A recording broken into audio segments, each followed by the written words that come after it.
نعمان اپنے دوست بانی کے سب کچھ حوالے کرنے کے بعد گھوڑے پر سوار ہوا اور سیدھا مدائن کی طرف روانہ ہوا۔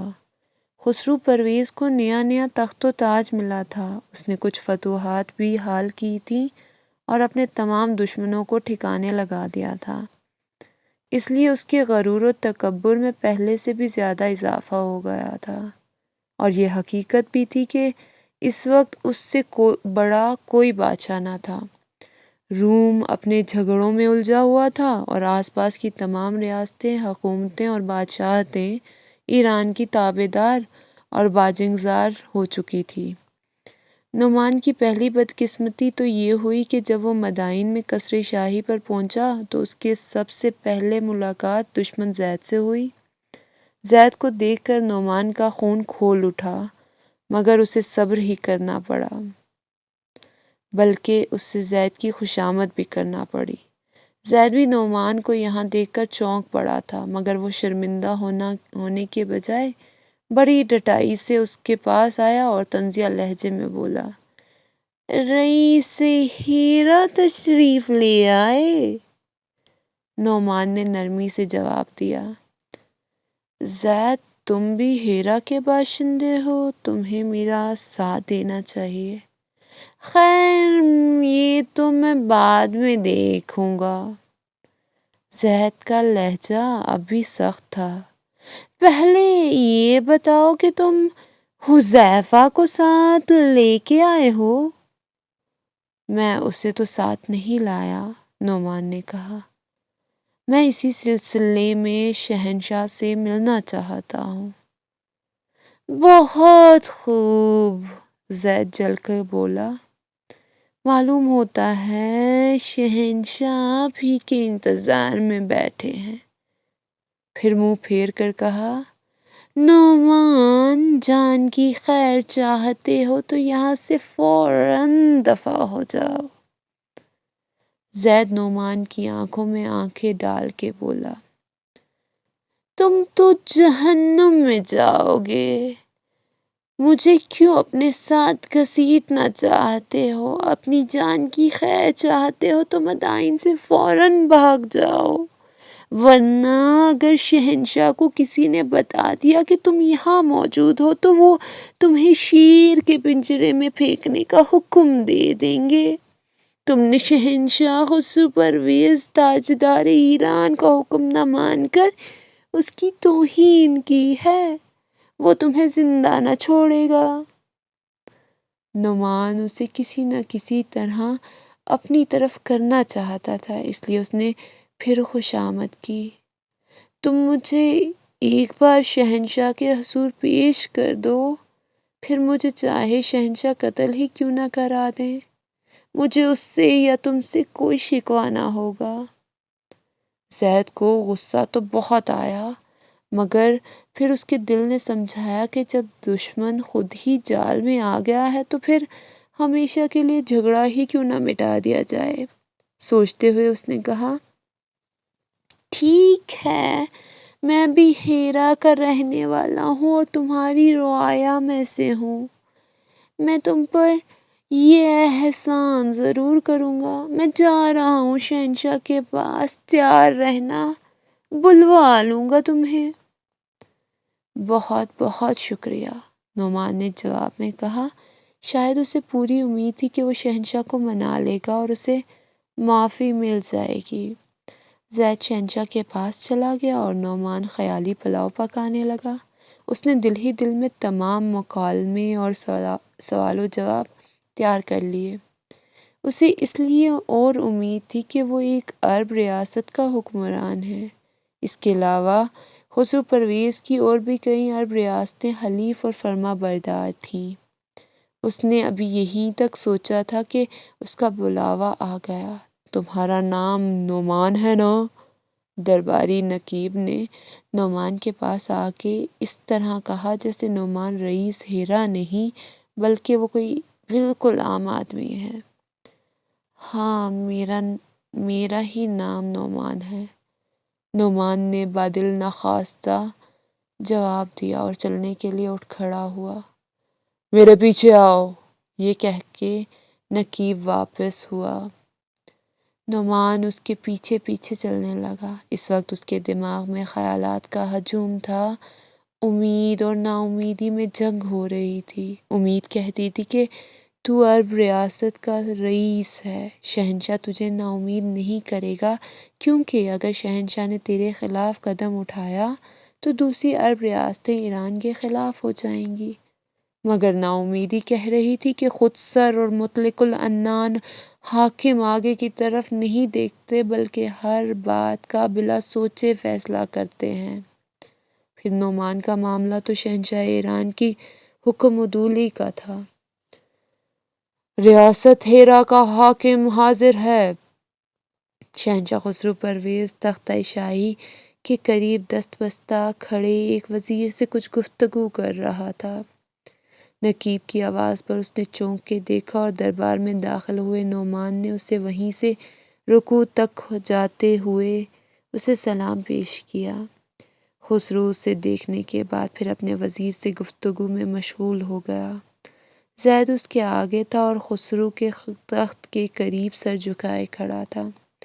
خسرو نے ایک وزیر سے گفتگو کی، وہ ہٹا تو دوسرا وزیر آ گیا۔ اس طرح ایک کے بعد دوسرا وزیر آتا گیا اور کوئی عہدیدار خسرو کے حضور پیش ہوتا اور احکامات سن کر واپس ہو جاتا۔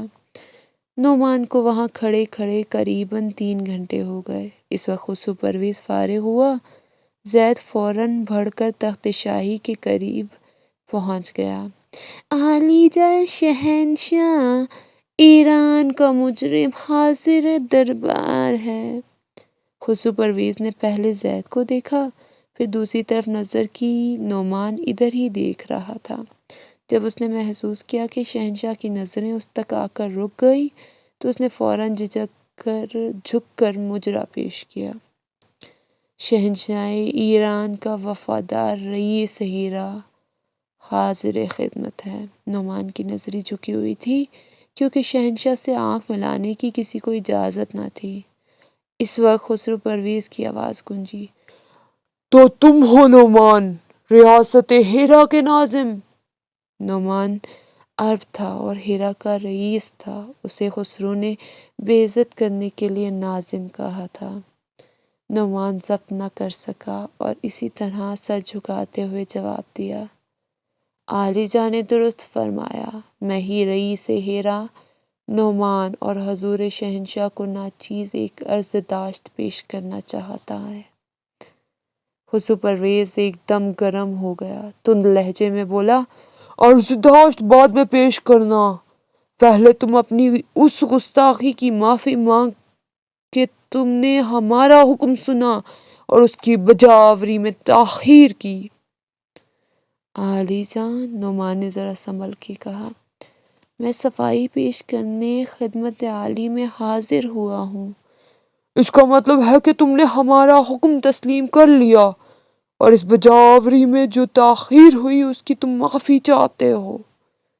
عالی جاں، نعمان کی غیرت اونچ کر آئی، اس خادم نے نہ شاہی حکم سے سرتابی کی نہ انکار کیا تھا، میں نے تو اپنی مجبوری کا اظہار کیا تھا، مجھے اجازت دی جائے کہ میں اپنی مجبوری سردربار عرض کر سکوں۔ شہنشاہ ایران اس تخت پر بیٹھا تھا اور کہنے لگا، شہنشاہ ایران اس تخت پر احکامات صادر کرنے بیٹھا ہے، وہ عوام کی مجبوریاں سننے نہیں بیٹھا۔ خسرو قدرے غصے میں بولا، رعیت کا فرض ہے کہ وہ بادشاہ یا شہنشاہ کا حکم اور صرف حکم مانے، اس میں چوں چڑاں اور آناکانی نہ کرے۔ عرب رئیس کو بھی غصہ آ گیا، اس نے ترکی بترکی جواب دیا، میں نے شہنشاہ کا حکم نہ تو روکا اور نہ حکم عدولی کی، میں نے تو عرب رسم و رواج کی ایک مجبوری بیان کی ہے، اگر بادشاہ حکم دے سکتا ہے تو رعیت کی مجبوری بھی سننا چاہیے۔ ہم بھی تو سنیں کہ تمہیں عرب رسم و رواج کی کیا مجبوری ہے۔ خسرو پرویز چڑ گیا، شاہی حکم صرف حکم ہوتا ہے اور رعیت پر لازم ہے کہ وہ اس حکم کو تسلیم کرے اور بجا لائے۔ رئیس ہیرا جان پر تو کھیل ہی گیا تھا، اس نے سر اٹھا کے جواب دیا، بادشاہوں اور شہنشاہوں کا یہ طریقہ ہوتا ہے کہ وہ ایک طرف تو رعیت کو حکم دیتے ہیں اور دوسری طرف رعیت کی مجبوریاں سن کر انہیں دور کرنے کی کوشش کرتے ہیں۔ تمہیں کیا مجبوری ہے؟ ہماری نظر میں عرب اور ایرانی سب برابر ہیں، خسرو پرویز نے نعمان کو قائل کرنے کے لیے کہا۔ شہنشاہ مجھے معاف کریں، میں نے ایرانیوں کو کمتر اور عربوں کو برتر نہیں کہا، نعمان نے جواب دیا۔ میں نے تو عربوں کا یہ رواج اور دستور بیان کیا ہے کہ وہ اپنی بیٹیاں ایرانیوں میں نہیں بیایا کرتے، اور ایسے رواج اور دستور کی ہر عرب پابندی کرنے پر مجبور ہے۔ تم مجبور ہو مگر تمہارا شہنشاہ مجبور نہیں، خسرو پرویز چیخ کے بولا۔ محلات شاہی میں 3000 کنیزوں میں سے 150 ایسی کنیزیں ضرور ہوں گی جن کا تعلق عرب گھرانوں سے ہے۔ انہوں نے تو کبھی شکوہ نہیں کیا کہ وہ شاہی محلات میں عیش کرتی ہیں۔ شہنشاہ نے درست فرمایا، نعمان نے جواب دیا، مگر میں اس رسم اور رواج کو توڑ کر عربوں میں اپنا سر نیچا نہیں کرنا چاہتا، اور یہی چاہتا ہوں کہ اعلیٰ حضرت مجھے اس نوازش اور عنایت سے معاف فرمائے۔ تم ایک ادنا ریاست کے رئیس اپنا سر نیچا نہیں کر سکتے اور چاہتے ہو کہ خسرو پرویز بادشاہوں کا بادشاہ اپنا حکم واپس لے لے یا تم اس کا حکم رد کر دو۔ اگر شہنشاہ اپنا حکم واپس لے لیں تو وہ تمام عربوں کے دل جیت لیں گے، نعمان نے کہا۔ میں شہنشاہ سے التجا کرتا ہوں کہ وہ عربوں کی رسم اور اصول کو توڑنے کی کوشش نہ کریں، خسرو پرویز نے پورے جلال سے حکم دیا۔ ہم اس سے زیادہ تمہاری بکواس نہیں سن سکتے، ہم تمہاری صرف یہ التجا قبول کرتے ہیں کہ تمہیں 48 گھنٹے کی مہلت دی جاتی ہے کہ تم شاہی حکم تسلیم کرتے ہو یا اپنی جان اور مال سے ہاتھ دھوتے ہو۔ عالی جاں، نعمان نے کچھ کہنا چاہا مگر خسرو چیخ پڑا، لے جاؤ اس بدبخت کو ہمارے سامنے سے، تیسرے دن اسے پھر پیش کرنا تاکہ ہم اس کا سر قلم کرنے کا حکم دے کر اس کی اس گستاخی کی سزا دیں جو اس نے ہمارے حضور کی ہے۔ پہرے پر موجود ایک درباری محافظ نے آگے بڑھ کر نعمان کو پکڑ لیا اور اسے گھسیٹتا ہوا دربار سے باہر لے گیا۔ زید کا دل ٹھنڈا نہ ہوا بلکہ اس کی بے چینی میں اضافہ ہو گیا۔ کہتے ہیں کہ ظالم پر ایک وقت ایسا بھی آتا ہے کہ اس کا ظلم ایک خوفناک بھوت بن کر اس کے سامنے کھڑا ہو جاتا ہے۔ زید کو بس اس کی زندگی میں پہلی بار یہ احساس ہوا تھا کہ اس نے نعمان کے ساتھ وطن دوستی کا مظاہرہ کرنے کی بجائے اس ذلیل کر کے موت کے منہ تک پہنچا دیا تھا۔ اس احساس سے ندامت اور احساس ظلم کا یہ نتیجہ ہوا کہ وہ تمام رات سو نہ سکا اور صبح ہوتے ہی اس جگہ پہنچ گیا جہاں نعمان کو قید میں رکھا گیا تھا۔ زید اس کے سامنے پہنچتے ہی اس کے قدموں میں گر پڑا اور موٹے موٹے آنسوؤں کے ساتھ رونے لگا۔ نعمان نے اس کی یہ حالت دیکھ کر حیران ہو کر پوچھا، تمہیں کیا ہوا زید؟ نعمان نے اسے قدموں سے سہارا دے کر اٹھایا۔ میں تم سے شرمندہ ہوں اے رئیس حیرہ، زید روتے روتے بولا۔ انتقام کے جوش نے میری آنکھوں پر پردہ ڈال دیا تھا۔ مجھے معلوم تھا کہ میرے باپ نے ریاست ہیرا کے خلاف سازش کی ہے اور سازش کے کھل جانے پر تم نے اسے قتل کرا دیا۔ تم حق پر تھے اور میرا باپ غلط راستے پر تھا، مگر باپ کی محبت نے مجھے تمہارے خلاف کر دیا اور تم سے انتقام لینے پر تل گیا۔ اب چھوڑو ان باتوں کو، نعمان نے افسردگی سے بولا۔ میں مارا جاؤں گا اس کا مجھے غم نہیں، مگر میرے بعد میرے بال بچوں کا پتہ نہیں خسرو کیا حشر کرے، مجھے تو صرف یہ غم کھائے جا رہا ہے۔ نعمان بھائی، میں تمہارا قصوروار ہوں، زید اب بھی رو رہا تھا۔ میں اندھا ہو گیا تھا۔ میں جانتا ہوں کہ خسرو پرویز بہت ظالم ہے، مگر میں پھر بھی کوشش کروں گا کہ وہ تمہیں قتل کرانے سے باز رہے۔ یہ تمہارا خیال خام ہے زید، نعمان سے غم کی وجہ سے بولا نہ جا رہا تھا۔ میرا جو انجام ہوتا ہے وہ میرے سامنے ہے۔ اب اگر خدا نے تمہیں عقل دے دی ہے اور تم میرے ساتھ بھلائی کرنا چاہتے ہو تو کسی طرح میرے بال بچوں اور میرے خزانے کو خسرو کے ہاتھوں سے بچاؤ۔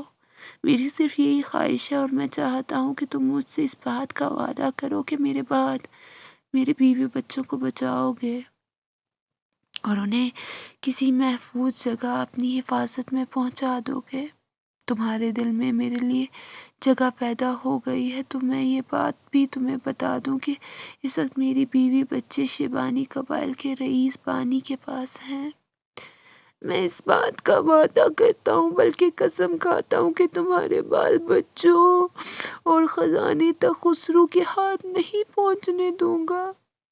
زید نے سینے پر ہاتھ رکھ کر قسم کھائی، کاش میں تمہیں بچا سکوں۔ یہ کہتے ہوئے زید کھڑا ہو گیا اور چلتے چلتے بولا، نعمان بھائی اپنے لیے دعا کرنا اور میرے لیے بھی۔ یہ کہتا ہوا زید وہاں سے چل پڑا مگر اس کے قدم لرز رہے تھے۔ وہ احساس ندامت کے بوجھ تلے دبا جا رہا تھا۔ ظالم جب اپنے ظلم سے توبہ کرتا ہے تو اس کا یہی حال ہوتا ہے۔ کہاں تو زید اس قدر مخالف تھا اور کہ اس نے خسرو پہ زور دیا تھا کہ نعمان کو حکم عدولی کی پاداش میں فوراً قتل کر دیا جائے، اور اب وہ اس فکر میں لگ گیا کہ نعمان کو کس صورت بچا لے۔ زید کو خسرو پرویز کی تند مزاجی کا علم تھا مگر اس نے فیصلہ کیا کہ وہ ایک بار تو شہنشاہ سے نعمان کی جاں بخشی کی درخواست ہی نہیں بلکہ التجا کرے گا، خواہ شہنشاہ اس سے ناراض ہی کیوں نہ ہو جائے۔ چنانچہ وہ نعمان سے مل کر سیدھا دربار پہنچا، مگر اس دن خسرو کی طبیعت شاید کچھ ناساز تھی، اس لیے اس نے دربار وقت سے پہلے برخاست کر دیا اور دل بہلانے کے لیے محل کے اندر چلا گیا۔ یہ پہلے بتایا جا چکا ہے کہ خسرو پرویز انتہائی عیش طبع حکمران تھا۔ اس کے محل میں 3000 کنیزیں تھیں، جن میں سے ہر کنیز خود کو خسرو پرویز کی زوجہ اور ملکہ ایران سمجھتی تھی، مگر خسرو کی توجہ صرف 2 بیومات کی طرف تھی۔ ان میں سے ایک ارمن کی شہزادی پری جمال شیریں تھی۔ خسرو نے ارمن کی شہزادی شیریں سے محبت کی شادی کی تھی، جبکہ اس کی دوسری ملکہ کیسر روم مارس کی بیٹی شہزادی مریم تھی۔ اس روز خسرو پرویز کی طبیعت مکدر ہوئی اور دل گھبرایا تو وہ دربار برخاست کر کے ملکہ شیریں کے محل میں چلا گیا تھا۔ زید ملکہ شیریں کے صدر دروازے پر جا کے بیٹھ گیا تھا کہ جب خسرو پرویز برآمد ہوگا تو وہ رئیس ہیرا نعمان کے لیے سفارش کرے گا، مگر خسرو کی طبیعت کچھ ایسی بگڑی کہ وہ تمام دن شیریں کے پاس رہا اور شام کو اعلان ہو گیا کہ شہنشاہ آج ملکہ شیریں کے محل میں رات بسر کرے گا۔ زید کو مجبور ہو کے شیریں کے محل سے واپس آنا پڑا۔ خسرو کا طریقہ تھا کہ وہ دوپہر سے ذرا پہلے شاہی محل سے برآمد ہو کر دربار لگاتا اور دوپہر کے فوراً بعد برخاست کر دیا کرتا۔ زید دوسرے دن صبح ہی شیریں کے محل پہنچ گیا تاکہ جب شہنشاہ دربار لگانے نکلے تو وہ موقع پا کر نعمان کی سفارش کرے، مگر اس دن شہنشاہ خسرو خلاف امید شیریں کے محل سے 1-2 گھنٹے دیر میں نکلا۔ شیریں کے محل کے مہمان خانے میں بہت سے امراء اور وزراء بھی خسرو پرویز کے استقبال کے لیے پہنچ گئے تھے۔ یہ امیروں اور وزیروں کا دستور تھا کہ وہ شاہی محل سے شاہی دربار تک خسرو پرویز کے گرد پروانوں کی طرح منڈلاتے رہتے تھے۔ زید رات بھر کا جاگا ہوا تھا، اسے پوری طرح نیند نہ آئی تھی اور اس وقت وہ مہمان خانہ میں بیٹھا اونگ رہا تھا۔ آخر اس کے انتظار کی گھڑیاں ختم ہوئی اور ایک مسلح کنیز نے مہمان خانے میں پہنچ کر حضور شہنشاہ خسرو پرویز کے برآمد ہونے کی اطلاع دی۔ تمام عمرہ کتار باندھ کر سرو قد کھڑے ہو گئے۔ خسرو پرویز مسلح کنیزوں کے جھرمٹ میں محل سے برآمد ہو کر مہمان خانے میں پہنچا، مگر اس کے قدم ڈگمگا رہے تھے۔ ایسا معلوم ہوتا تھا جیسے خسرو پرویز رات بھر جاگتا رہا ہے۔ زید نے خسرو کو دیکھتے ہی پہچان لیا کہ وہ تھکا ہوا ہے اور اس کی طبیعت بے مزہ ہے۔ خسرو کی یہ حالت اس دن ہوتی تھی جب رات کو اس کی ایک یا دوسری ملکہ اس سے کسی بات کا شکوہ شکایت کرتی تھی۔